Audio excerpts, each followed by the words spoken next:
There's a cartoon image stuck in almost everyone's head. A hunched, grunting figure dragging a club, barely able to string two words together, staring blankly at a fire like it's the single greatest mystery the universe has ever produced. We use the word caveman as an insult. We say someone is thinking like a caveman when we mean stupid, primitive, barely conscious. And here's the thing nobody questions before saying it. We have almost no actual evidence that any of it is true. In fact, when you actually look at the data, the brain scans, the tool complexity, the symbolic art hidden in caves nobody was supposed to find for another 40,000 years, the picture that emerges is almost the exact opposite of the cartoon.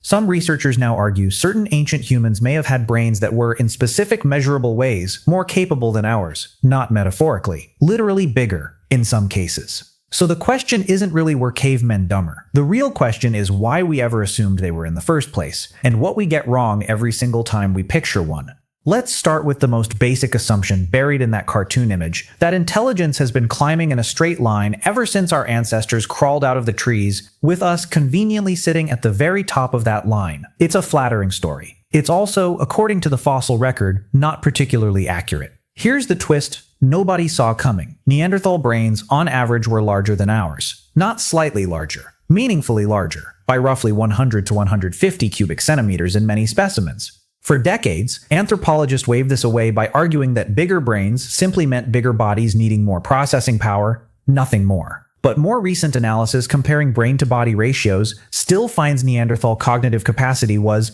by any reasonable estimate, comparable to our own, not a lesser version of a human brain. A different configuration of a fully capable one, with more volume dedicated to vision and physical coordination, and somewhat less to the kind of dense social networking our own species seems to specialize in. That distinction matters enormously, because it reframes the entire question. This was never a story about smart humans replacing dumb cavemen. It's a story about different cognitive toolkits suited to different problems, and one of those toolkits happening to win out for reasons that had a lot more to do with social scale than raw horsepower. So if the brains were comparable, what about the behavior? This is where the popular image really starts to fall apart. Because for most of the 20th century, archaeologists assumed that anything resembling art, ritual, or symbolic thought belonged exclusively to modern Homo sapiens. Neanderthals, and certainly anything older, were assumed to be incapable of it. Pure instinct, pure survival reflex, no inner life worth mentioning. Then the caves started talking. In 2018, researchers dated cave paintings in Spain, geometric patterns, and hand stencils on cave walls to at least 64,000 years old. The problem with that number is that anatomically modern humans hadn't arrived in Europe yet. The only candidates capable of making that art were Neanderthals. An entire species that popular culture still draws as grunting brutes was apparently sitting in the dark with mineral pigment, deliberately marking walls with symbols that meant something to them, for reasons that had nothing to do with finding food or avoiding predators. That is not animal behavior. That is the unmistakable signature of abstract thought, the same cognitive leap that in modern humans we treat as one of the defining markers of higher intelligence. And it doesn't stop at painting. Excavations in France uncovered structures built deep inside Bruniquel Cave, deliberately broken stalagmites arranged into circular formations, dated to roughly 176,000 years ago. That's tens of thousands of years before modern humans show up in the area. Someone, working far underground without natural light, organized raw material into an intentional structure. Nobody fully agrees on what it was for. Ritual, shelter, something else entirely. But the fact that the debate is about purpose, not capability, tells you everything. Nobody is seriously arguing this happened by accident. Now here's where the story gets genuinely strange, because it's not just Neanderthals upending the assumptions. There's a separate population, discovered far more recently, that complicates the picture even further. In 2003, researchers digging on the Indonesian island of Flores uncovered the remains of a hominin species barely a meter tall, with a brain roughly the size of a chimpanzee's. Tiny by any measure. The scientific community nicknamed them hobbits. And the obvious assumption, the one almost everyone made instantly, was that a brain that small had to mean a correspondingly small set of capabilities. Surely a creature with a brain a third the size of ours couldn't be doing anything sophisticated. Except the tools found alongside them said otherwise. Carefully worked stone implements, precisely shaped for cutting and butchering. Found in direct association with the remains of dwarf elephants, the hobbits appear to have hunted cooperatively. A brain a fraction the size of a modern human's was apparently sufficient for coordinated group hunting, tool manufacture, and the kind of forward planning that requires tracking prey, anticipating its movement, and organizing a group response. Brain size, it turns out, is a genuinely poor predictor of capability on its own.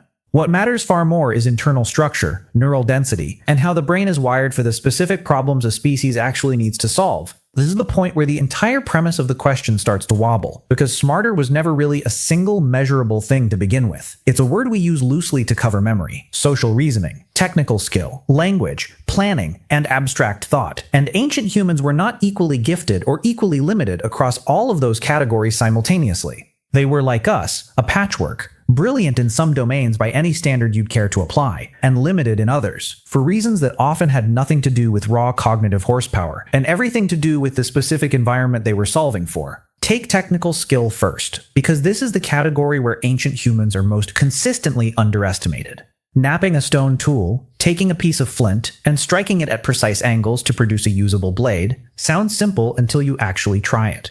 Modern researchers who've spent years learning the technique describe a steep, frustrating learning curve, requiring an intuitive grasp of fracture mechanics, material stress, and force application that most people never fully master even with deliberate practice. Early humans weren't stumbling into usable tools by luck. They were applying a learned, transmitted, technically demanding skill, refined and passed down with enough precision that tool-making traditions remained recognizably consistent across vast stretches of time and geography. That consistency is itself a form of intelligence. It requires teaching. It requires a shared mental template of what counts as correct. It requires, in other words, exactly the kind of structured cultural transmission we associate with sophisticated cognition. Then there's the question of planning, which is where ancient humans quietly demolished the lazy stereotype of living moment to moment with no thought beyond the next meal. Evidence from multiple sites shows early humans selecting specific stone materials from sources located many kilometers from where the tools were eventually used and discarded.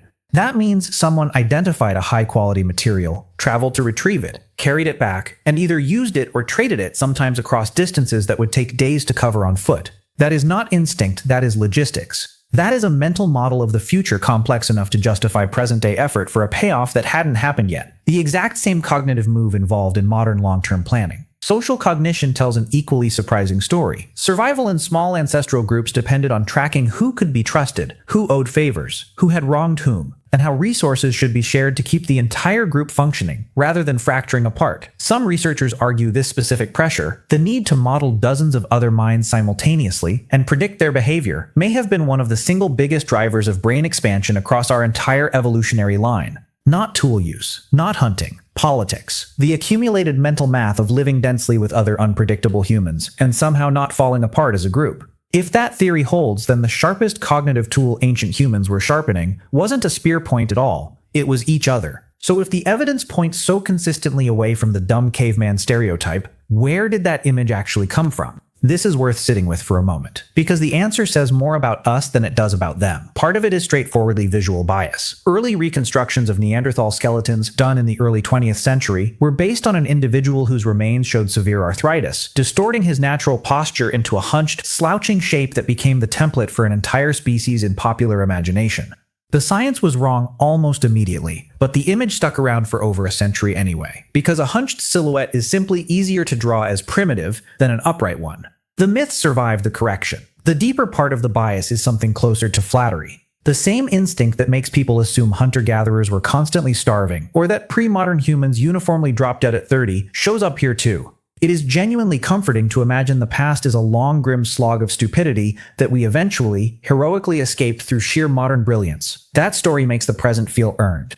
It flatters us by exaggerating the deficiencies of everyone who came before. The actual evidence offers something less flattering, and honestly, far more interesting, that the raw cognitive material for art, planning, technical mastery, and social complexity was already present in our ancestors tens or even hundreds of thousands of years before agriculture, before writing, before anything we'd recognize as civilization. What actually changed wasn't the brain. It was the accumulation. Modern humans aren't smarter because our individual brains got a sudden late upgrade. We're operating on top of an enormous compounding stack of inherited knowledge, language, written record, and shared infrastructure that no single ancient brain had access to. Strip away the libraries, the schools, the internet, the centuries of accumulated technique, and drop a modern human into that same Ice Age landscape with nothing but their own mind. And the honest answer is that most of us would struggle badly to match what they were already doing. We are not standing on top of smarter brains. We are standing on the shoulders of a much taller stack of inherited information, built one fragile generation at a time by people whose raw cognitive equipment looks,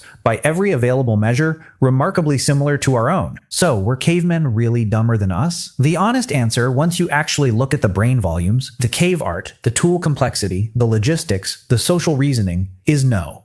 Not in any way that matters. They were facing different problems, with a different toolkit of accumulated knowledge, using a brain that was by nearly every measurable standard, every bit as capable as the one inside your own skull right now. The only thing that's really changed in the time since is how much knowledge we've managed to stack on top of that brain before we were ever born. The caveman in the cartoon, hunched, grunting, staring blankly at fire, was never real. What was actually out there, in the dark of those painted caves, planning hunts, teaching technique, navigating the politics of survival, was someone who, if you swapped his world for yours and gave him the same 18 years of accumulated knowledge you got for free, would probably be sitting right next to you, wondering why it took modern science this long to figure out he was never the dumb one to begin with.